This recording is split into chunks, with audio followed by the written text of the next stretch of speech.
ወልድ ወመንፈስ ቅዱስ አሐዱ አምላክ አሜን። ፍቱዋት ደቂ እግዚአብሔር አውሽጢ ዓድን ተዓድ ወፃእን ዘለኹም ኩልኩም ደቂ እግዚአብሔር በእግዚአብሔር ስም ደሓን ዳሓደርካቱም ደሓን ዳርፊድካቱም ደሓን ደውዒልካቱም ልዑል እግዚአብሔር አምላኽና ናዛ ሰዓት እዚኣ ኣውፂሑ ቃሉ ንኽንካፈል ስለዝፈቐደልና ክብሪ ምስጋና ይኹኖ። ታፍቲ ዝሓለፈ ጉባኤና ንምዝኽኻር ዝኣክል ኣብ ዝሓለፈ ምዕራፍ 11 ዘፍጥረት ኢና 10 ዘፍጥረት ኢና ንምርኣይ ፈቲና ቅድሚ ምዕራፍ 10 ታብ ምዕራፍ 6 ጀሚሩ እስካብ 9 ሓደ ዓብዪ ኣርእስቲ ርኢና ነርና። ንሱ እውን ማይ ኣይህ ዝበሃል ወይ ድማ ናይ ጥፍኣት ማይ ዝበሃል እዩ። ታብዚ ዘፍርሕ ናይ እግዚአብሔር ፍርዲ መፈጸም ዝኾነ ማይ ኣይህ ዝተረፈ ሓደ ኣቦን ቤተሰቡን ኢና ርኢና። ንሱ እውን ኖህን በዓልቲ ገዝኡን 3 ደቁ ምስ 3 ኣንስቶምን 8 ነብሳት እዮም ተሪፎም። ስለዚ ድሕሪ ዘፍርሕ ዓለም ዝደምሰሰ ፍርዲ እግዚአብሔር ብድሕሪኡ እግዚአብሔር ከመይ ገይሩ ንኖህን ደቁን ደቁን ከመይ ገይሩ ኣብዛ በይና ዝተረፈት ምድሪ ከመይ ገይሩ ኣቐፂልዎም ዝብል እዩ ዝርኢ ምዕራፍ 10። ስለዚ ምዕራፍ 10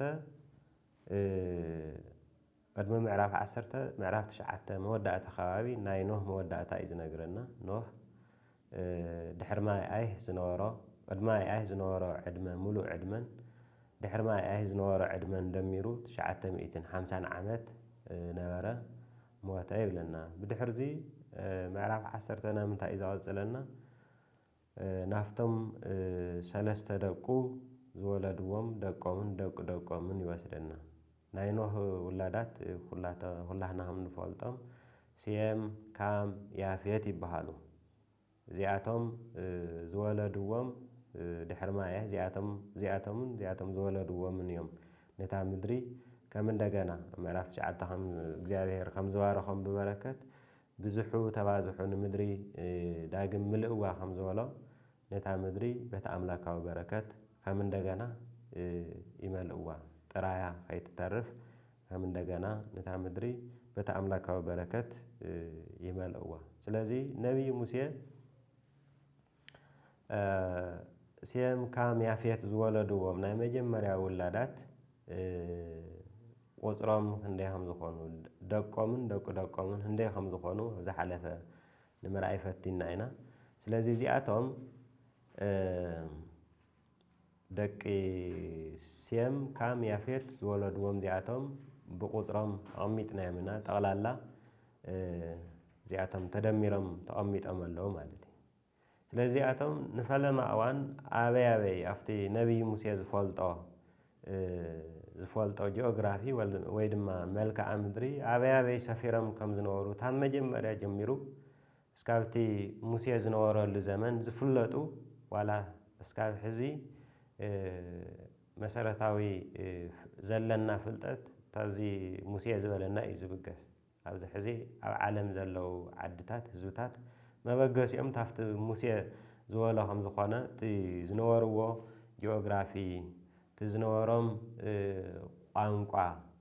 ቋንቋ ዝሓለፈ ናይ ደቂ ሴም፣ ካም፣ ያፌት ብምሉእ ቋንቋ 72 ከም ዝነበረ ብ72 ኣቦታት ኣቢሉ እዚኦም ዝወለድዎም ውላዳት ኣበይ ከም ዝሰፈሩ የመላኽተና። እዚ ኣብ ምዕራፍ 10 ዘሎ ናይ ደቂ ኖህ ደቆም ዝወለድዎም ዝሰፈርዎ መጀመርያ እቲ ጂኦግራፊ ቅድሚ እስራኤል ትበሃል ዓዲ ቅድሚኡ ዝነበረ ጥንታዊ ዓለም እዩ ዘፋልጠና። ጥንታዊ ዓለም እዚ ማለት እዚ ማእኸላይ ንእስራኤል ሓዊስካ ማእኸላይ ምብራቕ ኣፍሪካ፣ ኣውሮፓ ዝበሃል እዚ ድማ ኤስያ ዝበሃል እቲ ክፍለ ዓለም እሱ እዩ ንፈለማ እዋን ዘፋልጠና። ስለዚ እዞም ሕዚ ንፈልጦም ዓድታት ህዝብታት ታፍቲ ሙሴ ምዕራፍ 10 ዝበሎ ዝብገሱ እዮም። ስለዚ ኣፍሪካ ኣሎ፣ ኣፍሪካውያን ዝበሃሉ ደቂ ካም፣ ሴማውያን ዝበሃሉ ናይ ሴም ዘርኢ ንእስራኤል ሓዊስካ፣ ያፌታውያን ዝበሃሉ እዚ ኣውሮፓ ናይ ሕዚ ንእሽተይ ኤስያ ትሒዝካ ብምሉእ ዘሎ ኣውሮፓ تافت موسى زولو وصاي أيكون لذي ناي عدتات تيبلي زبحال معرف عسرته ناي عدتات صدقاء يزبحال ونياتو عالم تاريخه زفلت تاوز معرف عسرته سلازخوانا مالتي بدحر زي موسى زي مسبالا ندقي نوح زخونو سيام كام يافيت مسافالت أنا تاو دقومن زولدوهم مسافالت أنا ناب نجد سيامي زوسدنا نفتي ناي سيام زرع زخانة يزوسدنا ياو سيام سفير وزنوارة أم عرف عسرت حدا خوابي سيام سفير وزنوارة ملك عمدري يفعلت أنا سيام سفير وزنوارة ملك عمدري تافتي أبراهام تسأويعو ناب تسفى مدر زمس الله خوابي زي أور كلاوديوان زبحال زنا حزي مونغو إيراق نا إيران خوابي زنوارة بابلون زبحال تاو خوابي أتحيزو سكاوتي نايرو أباي وحزاتو ناب يوردانوس زحواس على زالو سكاو خوابي سفيرهم هم زنورو يزملختنا سلستيهم أحوات زولدوهم دقوم مالتي حزي تام معرف حدا زفترت جميرنا نار أنا يهم زمزانا عالم لخاو تاريخي يونيفرسال زخنا نا إجزاهير حزبي ويدما نا بملك إجزاهير تفتر سوز بحال عالم لخاو تاريخنا نار أنا مزينا مجمرة فترة عالم رئينا تاود كتود سو رئينا تاو دحر ود كتود سو سعيوز مزا ما أي رئينا دحر قصلو دحر ما أي نايز قصلو ناي فلما هزوتاتنا نرئي زلنا تاوسم ناي فلما ناي دحر ما أي زخونو فلما زخونو هزوتات تاواتاتهم قصلنا نفتح حدا سبيسيفيكالي نفتح حدا ناو سيم زرعي إنا نخيد مغنياتو هم عرف عسر تخل تجميرو تتاريخ صبيو ناو نجد سيم زرع ناو زخونا ناو أبراهام يزوسدنا تاو أبراهام إسحاق يعقوب يوسف ناله يود تمصحف وريزة فترة مالتي سلازي معرف عسرت حدا فصامة ينقرنا كل مدري حدا أنقان حدا زربان نورو نافتنا مجمريا دق نوح دق أمن كسافرو نافتا مدري كبتاتن خلو تا مدري خمالوا كبازح خلو ناب زنوارة خناتاتي زملسنا سلازي حدا أنقا حدا زربان نورو نا زياتهم نتم نجد سيم ويد منا سيم زري زملكت تاريخ زي سلازي نمورا أبيلهم مستقبع عزو عم مدرسنا أور قول رخو أو دما تقمطو زياتهم نجد سيم مالتي تم ناسيم زري زخانو بابي سفيرهم هم زنورو مجمرة إذا ملختنا سلازياتهم أنقعتهم مستمخالاتهم تمساسال هم زنورة بفلايد ما زياتهم حدا أنقع هم زنورهم يملختنا بدحر زي እግዚአብሔር زياتهم تأمزولو እግዚአብሔር أوزي تقاومه حدا حساب له نايزم سوا زياتهم أوزي حزوان منغو إيراننا إيراق خواب زلو يتوي بواتازي سبيسيفيكالي موسى زفولتازي بابلون مالتي حز بابلون أثر يولن بلعل جاز بموراء جاز إيراق الله بتحت خاء إيران الله أما أخول بابلوني حزب بابلون زبها العدي اللي بتون سلازوهن እግዚአብሔር سلازوهتنا أدراشا ناي سو أدراشا ناي عدا أدراشا يولي ناي بوتا جن بأركيولوجي فلتي زبوتا زي سناور ويدما بابلون ولا مالتي سلازي زياتهم أو خيدهم ختمة هم سرحو نجار جن ختمة نعمت ختمة እግዚአብሔር عم عرفت شعت واريزة فترة ننه تافت زفرح فرد እግዚአብሔር مفهصم زخانه ماي أي همليتو مسواص أدحر حد عمت እግዚአብሔር بزح توازحو نمدرون ملء وايلو نتا طراز ترفت مدرن خمالوا باريخ هو منيرو ስለዚህ زي أمعرف عسرت حدا زلو ناي سو سناور عمت أنصار تبركة እግዚአብሔር تجبره عمت إيو مالتي ስለዚህ أمتا أمزولوزي نساتهم نعو طوب نسرح مو بحاوين توسو تباهالو تي طوب دما كند امني تي قطران دما كند ጭቃ ሆነሎም ሽዑ ከዓ ኣብ ልዕሊ ኩላ ምድሪ እንታይ ተበታተና ሰማይ ዝበጽሕ ግንቢ ዘለዋ ከተማ ንስራሕ ሽምና ከዓ ነጽውዕ በሉ ስለዚ እዚ ዓመጽ እዩ ከይተበታተና ዝብል እግዚአብሔር ነታ ጥራያ ዝተረፈት ምድሪ ተበታቲኖም ክወርስዋ ክወዝሕው ክመልእዋ እዩ ናይ እግዚአብሔር በረከት ኣብዚ ግን አንጻሩ አይንበታተን እዚ ማለት አንጻር በረከት እግዚአብሔር እዩ ካልኣይ እንደገና ሽም እግዚአብሔር እውን አንጻር ሽም እግዚአብሔር እውን ያውዚ ተሰርሕዎ ዘለው ህንጻ አንጻር ሽም እግዚአብሔር ዝኾነ እዩ ስለዚህ እዚ ማለት ወዲ ሰብ ኣብ ምዕራፍ 4 ናይ ቃኤል ታሪክ የዘኻኽረና ቃኤል ንፈለማ እዋን ከተማ ሰርሐ እና ነታ ከተማ ከዓ ብሽም ወዱ ሄኖህ ኢሉ ሰማያ ይብለና ስለዚህ እዚ ዓመጽ እዩ ስም ስያም ዋንነት እዩ ዘመላኽት ነገር ግን እቲ ሰብ ናይ እግዚአብሔር ኮይኑ እናሃለወ ግን ኩሉ ነገሩ ብእግዚአብሔር ክኸውን ትጽዊት ዝግበር እግዚአብሔር እውን ትጽዊት ዝገብሮስ እዩ ኩሉ ነገር ብሽም እግዚአብሔር ክኸውን እቲ ሰብ ናይ እግዚአብሔር እንድሕር ኮይኑ ትዝገብሮ ነገር ቀሊል ይኸውን ነገር ግን ኣብዚ ንእግዚአብሔር ኣብ ልዕሊ እግዚአብሔር የመዓሚፆም ዘምሳ እዚኣቶም ኣብ ታሪክ ከም ዝፍለጥ ድሕሪ ማይ ኣይ ብዙሕ ፍርሓት ነይርዎም ነቲ ናይ ማይ ኣይ ታሪክ እስካብ ድሓር ትራውማ ነይርዎም ወዲ ሰብ ይፈርሕ ነይሩ ቃል ኪዳን ዋላ እኳ ተተዋሃቦ ናይ ቃል ኪዳን ምልክት ዋላ እኳ ተተዋሃቦ ስግኣት ነይርዎም ስለዚ ዝናብ ክዘንብ ድምንምን ክብል ከሎ በቃ ከምቲ ናይ ኣቦታትና ዘጥፍኦም ሕዚ ከጥፍአና ይመፀለ ኢሎም ብዘይ ምእማን ናይ ባዕሎም ስጉምቲ እውን ክወስዱ ምስ እግዚአብሔር ንኽዋግኡ ድልየት ዝነበሮም ይመስል ኣብዚ ስለዚ እቲ ሰማይ ርእሱ ሰማይ ዝጥንቁር ህንፃ ንስራሕ ዝበሉሉ ቀንዲ ምክንያት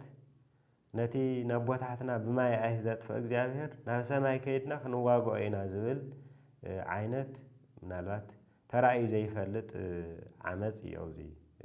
ዝረአ ዘሎ ድሕሪ እዚ ዓመጽ እዚ ያው ናይ እግዚአብሔር መንግስቲ ጸላእ ዝኾነ ዲያብሎስ ኩሉ ግዜ ኣሎ ኩሉ ግዜ ኣብ ልዕሊ እግዚአብሔር ንኽንዕምጽ ያው ብፍቃድና እኳ ንገብሮ ተኾነ ግን ነቲ ሓሳብና ግን ዘጋድድ ብድሕሬና ኣሎ ስለዚ ሰማይ ዝበጽሕ ግንቢ ንስራሕ ምባሎም ኣብ ልዕሊ እግዚአብሔር ዓመጽ ጥራሕ ተባሂሉ ዝግለጽ ዘይኾነስ ንእግዚአብሔር እውን ክንዋጋእ ኢና ኢሎም ምሕሳቦም ናይ ድፍረት እዩ ዘመላኽ እዚ ድማ ትዕቢት እዩ ሰናኦርነት ወይ ድማ ባቢሎንነት መግለፂኡ ትዕቢት እዩ ዘይዓቕምኻ ምሕሳብ ትዕቢት እዩ ዘይዓቕምኻ ምሕሳብ እዚ ማለት ኣዳምና ሔዋን እውን ምዕራፍ 3 ዝወደቑ ልዕሊ ዓቕሞም ብምሕሳቦም እዩ እዚ ማለት ሰባት እናሃለዉ መሬት እናሃለውስ ኣምላክ ክንኸውን ኢና ኢሎም ናይ ሰይጣን ሓሳብ ምስምዖም ዘይዓቕምኻ ምሕሳብ ትዕቢት ይበሃል ባቢሎንነት ያው ኣብ ልቢ ሰብ ኩሉ ግዜ ኣሎ ባቢሎንነት ትዕቢት ኣንጻር ልዕልና እግዚአብሔር ዝግበር ዘመተ እዩ ኩሉ ግዜ ስለዚኣቶም ኣብ ዓለም ደቂ ሰባት ወዲቕና ታብ ዝፈጸምናዮም ታብቶም ዝዓበየ ሓጢኣት ሓደ እዩ ናይ ባቢሎን ሰባት ዝፈጸምዎ ትዕቢት ይበሃል እዚ መጀመርያ ናይ ኣዳምና ናይ ሔዋን ሓጢኣት እዩ ቀፂሉ ናይ ኣቤል ብቃኤል ምቕታል እዩ ቀፂሉ እዚ ናይ ሰብ ባቢሎን ወይ ድማ ናይ ሰብ ሰናኦር ዝፈጸምዎ ኣብ ልዕሊ እግዚአብሔር ዘርአይዎ ትዕቢት እዩ ስለዚ ሽምና ናጽውዕ በሉ ሕዚ ሽም እግዚአብሔር የለን ሽም እግዚአብሔር ምጽዋዕ ማለት ንእግዚአብሔር ዘይምምላኽ እግዚአብሔር ኣብቲ ከተማ ሽሙ ከይጽዋዕ ናይ ምግባር ዓመጽ እዩ ስለዚ እግዚአብሔር ኣብዚ ከተማ እዚ የለን እግዚአብሔር ኣብ ዘይኸብረሉ ኩሉ ግዜ እግዚአብሔር ብፍርዲ እዩ ዝመጽእ ኣብ ዘይኸብረሉ ስለዚ እግዚአብሔር ንፍርዲ እዩ ዝመጽእ ነዚ ኣብ ልቦም ዘሎ ትዕቢት ዝገልጽ ነዚ ህንፃ እዚ ከፍርስ እግዚአብሔር ይዛረብ እግዚአብሔር ድማ ደቂ ሰባት ሰርሕዎ ወይ ደቂ ኣዳም ሰርሕዎ ዝነበረ ከተማን ግንብን ክርኢ ወረደ ሕስታይ ማለቲ ብፍርዲ ምግላጹ እዩ ዘመላኽታው እዚ እግዚኣብሔር ታብ ሰማይና ምድረ ይወርድን ምክንያቱ ኣብ ኩሉ ኣሎ ምውራድ ምድያብ ኣየድልየን ልዕልንኡ ንምግላጽ ኣብ ሰማይ ኣሎ ኢና ንብል እምበር እግዚኣብሔር ውስተ ኩሉ ብሓወርት መለኮት እዩ ነገር ግን ናብቲ ውሳቶም ዘለውዎ ዝሰርሕዎ ናይ ትዕቢት ህንፃ ሰማይ ዝበጽሕ ህንፃ ብፍርዲ ምውራዱ እግዚኣብሔር ወረደ ንብል ኣለና ክርኢ ወረደ ስለዚ ንደቂ ሰባት ተጻሓፈ ቋንቋ እዩ እዚ ስለዚ እግዚኣብሔር እንሆ እዚኣቶም ሓደ ቋንቋ ዝዛረቡ ሓደ ህዝቢ እዮም መጀመርታ ክገብርዎ ዝሓሰቡ እዚ እዩ ድሕሪ ደጊም ነቲ ክገብርዎ ዝሓሰቡ ካብ ምፍጻም ዝኸልክሎም የለን እምበኣር ንሳቶም ምእንቲ ከይሰማምዑ ንዕኡ ንውረድ እሞ ቋንቋኦም ንደባለቕ በለ እዚ ፍርዲ እዩ እዞም ሰባት እዚኣቶም ሓደ ቋንቋ እዮም ይዛረቡ ነይሮም ስለዚ ኣንጻር እቲ ንምድሪ ተባዚሕኩም ምልእዋ ዝብል ኣንጻር በረከቱ ስለ ዝኾኑ እዚኣቶም እግዚኣብሔር ነቲ ቋንቋኦም ብቋንቋ ከይረዳድኡ ብምግባር ንኸይሰማምዑ ብምግባር እቲ ህንፃ ናይ ትዕቢት ህንፃ ንኽፈርስ ሓዲጎም መፋሕፋሕ ንኽብሉ እግዚኣብሔር ይገብር ሕዚ እግዚኣብሔር ቋንቋ ምድብላቑ ከም ሓጢኣት ኣይኮነ ከም ፍርዲ እዩ ኣብዚ ዝግለጽ ዘሎ እቲ ቋንቋ ምትሕውዋሱ እግዚኣብሔር ከይሰማምዑ ሞተ ህንፃ ከይስራሕ እዩ ብኻልእ ኣባሃላ እግዚኣብሔር ድሕሪ ማይ ከቢድ ዝኾነ ፍርዲ ኣብ ልዕሊ ደቂ ሰባት ፈሪዱ ይፈልጥ ምክንያቱ እቲ ዝኸፍአ ከቢድ ፍርዲ እግዚኣብሔር እሞ ዝግባእ ፍርዲ እግዚኣብሔር ዝኾነ ማይ እዩ እዞም ሰባት እዚኣቶም እግዚኣብሔር ኣብ ልዕሊ እግዚኣብሔር ብዘርኣይዎ ትዕቢት እግዚኣብሔር ክፈርድ እየ ተዝብል ምናልባት ካሊእ ማይ ተዘምጽእ ነይሩ ከቢድ ይኸውን ነገር ግን እግዚኣብሔር ንኖህ ብዝኣተወ ቃል ደቂ ሰባት ዋላ እኳ ካብ መጀመርታ ጀሚሩ ክፉኣት እንተኾኑ ድሕሪ ውድቀቶም ክፉኣት እንተኾኑ በዚ ከምዚ ዝበለ ሕዚ ገይረዮ ዘለኹ ማይ ግን ደጊመ የጥፍእን ኢሉ ንኖህ ኣብ ደመና ምልክት ገይሩሉ እዩ ቀስተ ደመና ገይሩሉ ስለዚ ኣብ ልዕሊ ሰብ ሰናቆር ወሪዱ ዘሎ ፍርዲ እግዚኣብሔር ብጣዕሚ ቀሊል ዝበሃል እዩ ስለዚ እቲ በረከት ንክፍጽምዎ ንክበታተኑ ነታ ጥራያ ተሪፋ ዘላ ብማይ ጥራሕ ተሪፋ ዘላ ምድሪ ንኽመልእዋ እዩ ተቋንቆም ብምድብላቕ ንክበታተኑ ገይርዎ እዚ ማለት ተኣኻኽዮም ኣብ ልዕሊ እግዚኣብሔር ከይዕምፁ እና እንደገና ነቲ ዝተረፈ ሰብ እውን ናብ ካሊእ ዓመፅ ከይወስድዎ እግዚአብሔር በታቲንዎ ያው ደቂ ሰባት በዚ ምዕራፍ 6 ከም ዝረአናዮ ምብዛሕ ምስ ጀመሩ በቲ ብዙሓቶም ልክዕ ሓጢኣት ሰሪሖም ንምድሪ ከም ዘርከስዋ የመላኽት እዩ ኣብ ባቢሎን ብኳዕታ ከም ዝተረኸበ ናይ ብዙሕ ኣምልኮ ጣዖት ስፍራ ተረኺቡ እዩ ኣብቲ ቦታ ንሱ ብዙሓት ኣማልኽቲ ብዙሓት ጣዖታት ይምለኽ ከም ዝነበረ ኣብቲ ቦታ ንሱ ብኣርኪኦሎጂ ጽንዓት ተረጋጊጹ እዩ እዚ ማለት እግዚአብሔር ክንደየናይ ተዓጊሱ እዚ ቀሊል ዝበሃል ፍርዲ ኣብ ልዕሊኦም ከም ዝፈረደ እዚ እውን ቋንቋቶም ሓዋዊስካ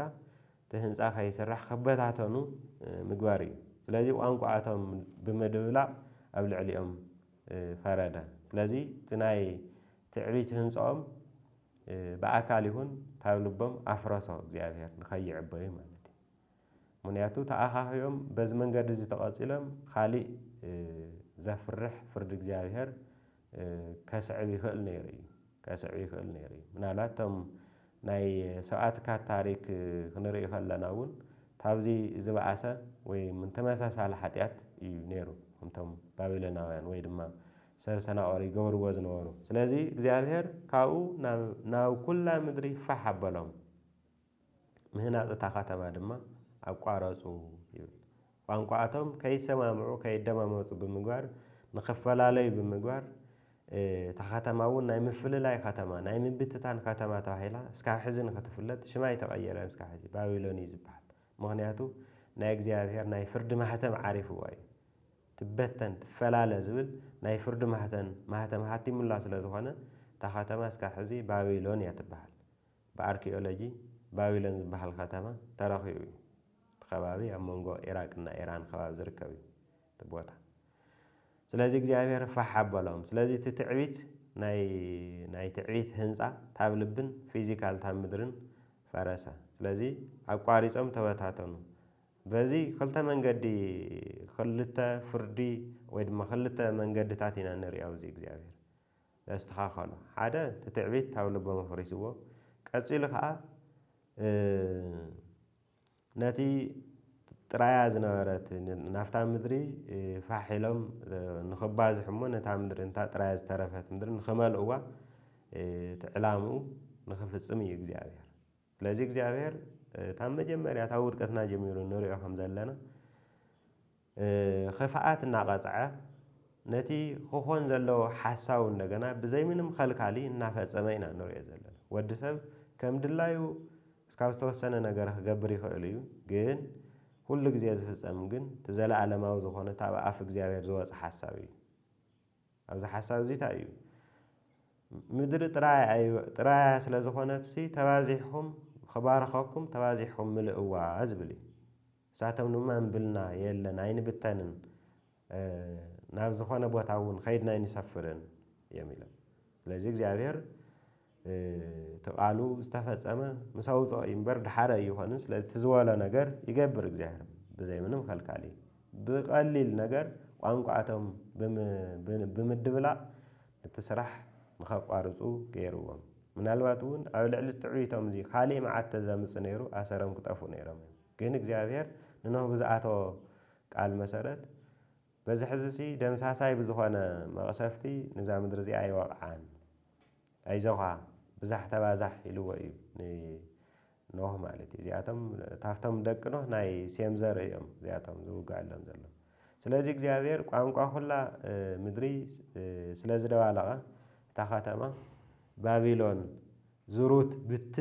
بتنتي تبعله زروتي بتنتي تبعله تاخاتما بابيلون ليترالي بتوانقعتهم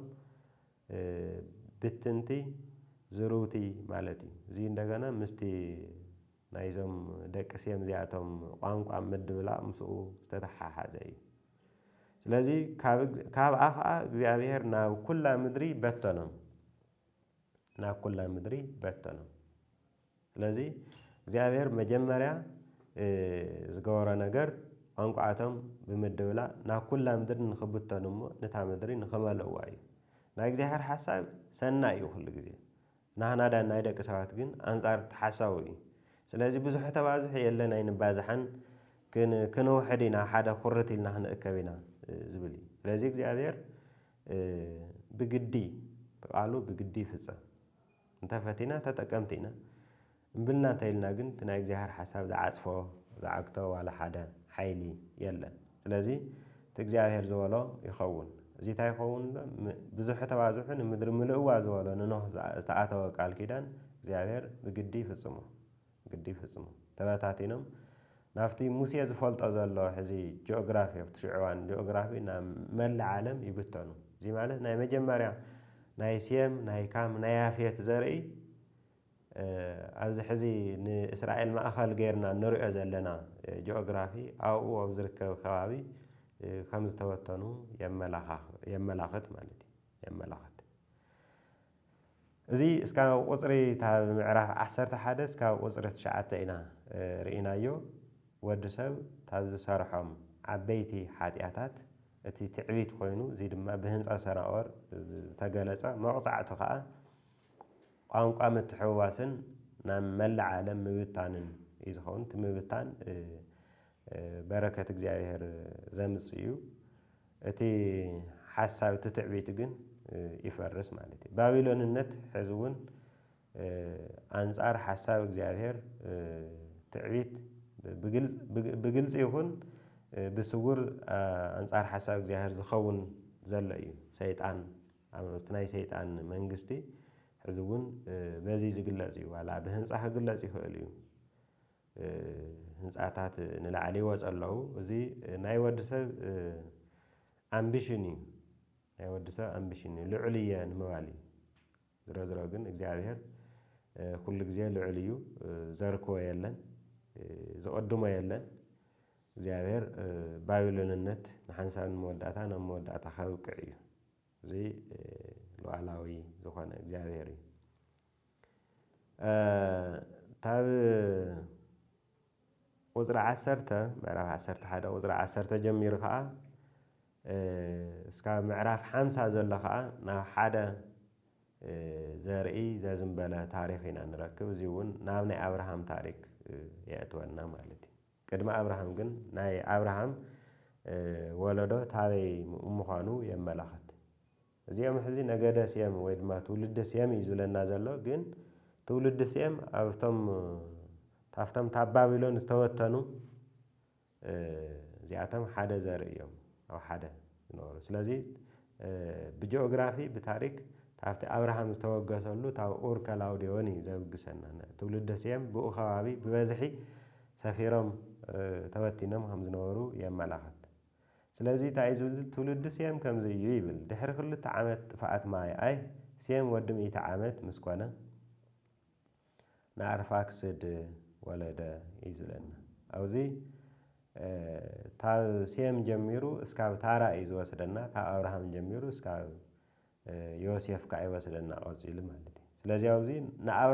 ናይ አብርሃም መበገሲ ዘርኢ ዝኾነ ካብ ነገደ ሴም እግዚአብሔር ብኖህ አቢሉ ንዚ ሴም ዘርኢ እዚ ባሪኽዎ እዩ ምዕራፍ 9 ንከነዓን ክረግሞ ከሎ ንያፌት ክባርኾ ከሎ ንሴም ብዝተፈለየ መንገዲ ባሪኽዎ ነይሩ እግዚአብሔር ኣብ ናይ ሴም ድንኳን ይሕደር ኢሉ ነይሩ ስለዚ ዘርኢ እዚ አብርሃም ዝምዘዘሉ ትውልዲ ስለ ዝኾነ የተሓሓዘሎ ማለት እዩ ስለዚ ወለዶታት እዮም እዚኣ እከለ ንእከለ ወለዶ እዩ ዝብል ስለዚ ምስቲ ናይ ቅድሚ ማይ አይህ ዝነበረ ምዕራፍ 5 ዘሎ ታብ አዳም ምዕራፍ 5 እንታይ ርኢና ነርና ምዕራፍ 5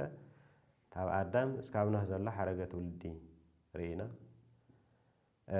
ኣብዚ ምዕራፍ 11 እንደገና ታብ ሴም እስካብ ታራ ዘሎ ሓረገ ትውልዲ የመላኽተና ስለዚ ምዕራፍ 5 ዘሎ አካይዳን ምዕራፍ 11 ዘሎ አካይዳ ኣፈላላይታ እዩ ኣብዚ ኣብ ምዕራፍ 5 ክንዲዚ ዕድመ ነበረ ሞተ እዩ ዝብል ኣብዚ ግን ሞተ ዝብለሎ ግን እቲ ዕድምኡ ግን ቅናሽ እኒኦ ማለት እዩ ቅድሚ ማይ አይህ ዝነበረ ናይ ኣበው ዕድመን ድሕሪ ማይ አይህ ዘሎ ዕድመን እናቐነሰ ከም ዝኸዶ ምርኣይ ንኽእል ኢና ማለት እዩ እቲ ዕድመ ስለዚ ኣብዚ ነበረ ሞተ ዝብል እቲ ኣብ ልዕሊ ኣዳም ዝተፈረደ መሬት ኢኻ እሞ ናብ መሬት ትምለስ ኢኻ ዝብል ሕዚ እውን እቲ ፍርዲ ይፍፀም ከም ዘሎ የመላኽት ስለዚ ኣብዚ 10 ኣበው እዮም ተገሊፆም ዘለዉ እዚ 10 ኣበው ሴም ኣርፋክስድ ቃይንም ታው እዚኣቶም ሳላ ኤቦር ዕብራውያን ተባሂሎም ዕብራውያን እስራኤላውያን ማለት እዩ ኤቦር ፋሌቅ ኣብዚ ዘመነ ፋሌቅ ዝበሃል ያው ምድሪ ኣብ ምዕራፍ 11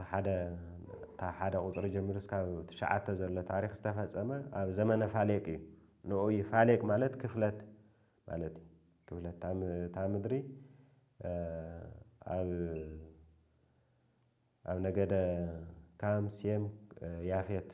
ከም ዝተኸፋፈለት ስለ ዘመላኽት እዩ ቅድሚ ምብትታሎም ማለት ታው ራጉ እንደገና ንሴሮህ ከዓ ንናኮር ከዓ ንታራ ከዓ ንአብራም ንሓውን ንኻልኦትን ይወልድ ማለት እዩ ታራ ኣባ አብርሃም እዩ ስለዚ ታብ ሴም መበል 10 ወለዶ ይኾንሎ ማለት እዩ 10 ወለዶ ይኾንሎ ስለዚ ናኮር ንታራ ወለደ ታራ ድማ ብድሕሪኡ 129 ዓመት ነበረ ኣወዳትን ኣጓላትን ወለደ ሞተ ታራ ወዲ 100 ዓመት ምስ ኮነ ንአብራም ንናኮር ንሃራን ወለደ ኣብዚ አብርሃም አይንብሎ ናይ መጀመርያ መፀውዒኡ አብራም ኢና ንብሎ አብራም ማለት ኣቦ ውሕዳት ማለት እዩ አብራም ዝብል ሽም ቅድሚ ቃል ኪዳን ምቕባሉ ዝነበሮ ሽምዩ አብርሃም ዝብል ክበረከት ዝተሓስ ስለ ዝኾነ ኣቦ ውሕዳትን ኣቦ ብዙሓትን ከብዝሐካ እየ ዝብል ትበረከት ንኣብርሃም ዝተዋህቦ በረከት እዩ ስለዚ ድሓር እዩ ሽሙ ዝቕየር ኣዴና ሳራ እውን ሳራ ዝብል ናይ በረከት ሽማ እዩ ድሕሪ ቃል ኪዳን ተዋህባ ቅድሚኡ ግን ሶራ እያ ትበሃል ሶራ ማለት ኣደ ውሕዳት ማለት እዩ ወይ ድማ ምስቲ ዝነበራ መንነት እውን ይተሓዝ እዩ ምክንያቱ መኻን ስለ ዝነበረት ኣብራም እውን ስለ ዘይወለደ እዩ ታብኣ ስለ ዘይወለደ እዩ ኣብራም ዝተባህለ ውሕድ በይኑ ዝተረፈ መኻናት እዮም ክልቲኦም ካብ 100 ዓመት ዝኾኖም እግዚኣብሔር ቃል ኪዳን እስካብ ዝፍፅመለ መኻናት እዮም ነይሮም ካብ መጀመሪኡ ግን ውላድ ከም ዘይነበሮም የመላኽተና እዚ ንምንታይ እዩ ኮይኑ ቀፂሉ ይረአ ማለት እዩ ስለዚ ትውልዲ ታራ ይብል ኣብ ቁፅሪ 27 ጀሚሩ ታራ ንኣብራም ንናኮር ንሃራን ወለደ ሃራን ድማ ንሎጥ ወለደ ኣብዚ ኣብ ምዕራፍ 12 ጀሚሩ ሒዝዎ ናብ ዝኸይድ ታሪክ እዩ ዘመላኽተና ስለዚ ካብ ሴም ጀሚሩ እስካብ ታራ 10 ወለዶታት እዩ ዘመላኽተና ታው እቲ ዋና ቀፂሉ ካብ ምዕራፍ 12 ቀፂሉ ንረኽቦ ግን እዚኣቶም የፋልጠና ሕዚ ታራ ወዱ ናኮር ታው ሃራን እዚኣቶም ኣብኡ ይጸንሑ ማለት ታፍቲ ኣብርሃም ዝውገሰሉ ኣብኡ እዮም ዝጸንሑ ሒዝናዮም ንኸድ ካብ ምዕራፍ 12 ሒዝናዮም ንኸድ ግን መን እዮም ኣብራምን ታራን ሰበይቲ ኣብራም ዝኾነት ሶራን ኢና ሒዝናዮም ንኸይድ ስለዚ ኣብዚ የፋልጠና ኣሎ ሃራን ማለት ወዲ ታራ እዩ ወዲ ታራ እዎ ኣብታ ዝተወለደላ ምድሪ ኣብ ሃገር ከለዳውያን ኡር ከላውዴዎን ወይ ድማ ከለዳውያን ንብሎ እዚ ኣብርሃም ተፀዊዑ እግዚኣብሔር ተገሊጹ ዝተፀዋዓሉ ቦታ ናብ ከነኣን ዝተፀዋዓሉ ቦታ እዩ ጂኦግራፊካሊ ዝሕዚ ኣብ መንጎ ኢራቅና ኢራን ከባቢ ዘሎ እቲ ቦታ ንሱ እዩ ወይ ድማ ባቢሎን ንብሎ ባቢሎን ከላውዴዎን እውን ይበሃል ስለዚ ኣብ ቅድሚ ኣቦኡ ኣብ ታራ ኣብ ኡር ሞተ ኡር ፍሉይ ቦታ ማለት እዩ ከላውዴዎን ተዓዲ ብምሉእ እዩ ስለዚ ኣብራምን ናኮርን ድማ ኣንስቲ ኣእተው ሰበይቲ ኣብራም ስማ ሶራ ትበሃል ነበረት ሰበይቲ ናኮር ድማ ሚልካ ጓል ሃራን ነበረት ሃራን ኣቦ ሚልካና ኣቦ ዮስካ ነበረ እዚኣቶም ለ ድሓር እስካብ ምዕራፍ 25 ንረኽቦም ታሪኻት እዮም ምክንያቱ ይስሐቅ ታብዚ ዘርኢ እዚ እዩ ናዴና ንርብቃ ዘምፃእ ታብዚ ዘርኢ እዚ ማለት ስለዚ መጀመርያ የፋልጠና ኣሎ ነገር ግን ቦቱ እዚ ታሪክ እዚ ኣበይ ኣብ ኡር ከላውዴዎን እዩ ዝፍፀም ዘሎ ኡር ከላውዴዎን ኣብርሃም ኣቦና ዝተፀውዐሉ ቦታ ሶራ ግን መኻን ስለ ዝነበረት ውሉድ ኣይወለደትን ስለዚ ታራ ድማ ንወዱ ኣብራምን ንሎጥ ወዲ ሃራን ወዱን ንሶራ ሰበይቲ ኣብርሃምን ወዱን ወሰዶም ካብ ኡር ምድሪ ከላውዴዎን ድማ ናብ ምድሪ ከነኣን ክኸዱ ብሓደ መፁ ስለዚ ኣካይዶኦም ታራ ናብ ምንታይ እዩ ትድልየቱ ነይሩ ናብ ከነኣን ክኸዱ ንምንታይ እዮም ኣይነግረናን ነገር ግን ናብ ከነኣን ቅድሚ ምብፅሖም ግን ኣብ ካራን ምስ በፅሓኡ ተቐመጡ እዩ ዝብለ ካራን ማለት ናይ ኡር ከላውዴዎን ሓደ ጫፍ እዩ ስለዚ ኣብኡ ድማ ተቐመጡ ታራ ድማ 205 ዓመት ምስ ኮኖ ኣብ ካራን ሞተ ይብለና ብድሕሪ እዚ እግዚኣብሔር ምዕራፍ 12 ኣብዚ ቦታ እዚ እናሃለወ ኣብ ዓዱ እናሃለወ ኣብርሃም ዓዱ ማለት ካራን ሓደ ጫፍ ናይ ኡር ከላውዴዎን እዩ ኣብ ዓዱ ኣብቲ ጫፍ እናሃለወ እግዚኣብሔር ተገሊጹ ቃል ኪዳን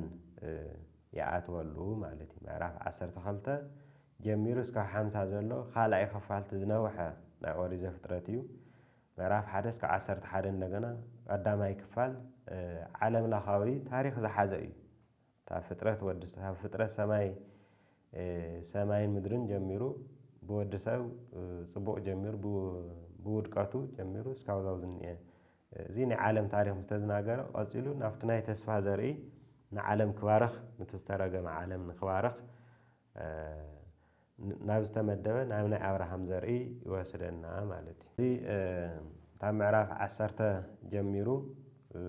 እስካብ 11 ዘሎ በዝመን ገድዚ ርኢና የለና ስለዚህ እግዚአብሔር ስለዚህ ነበርና ጊዜ ተባረከን ተቀደሰን ይሁን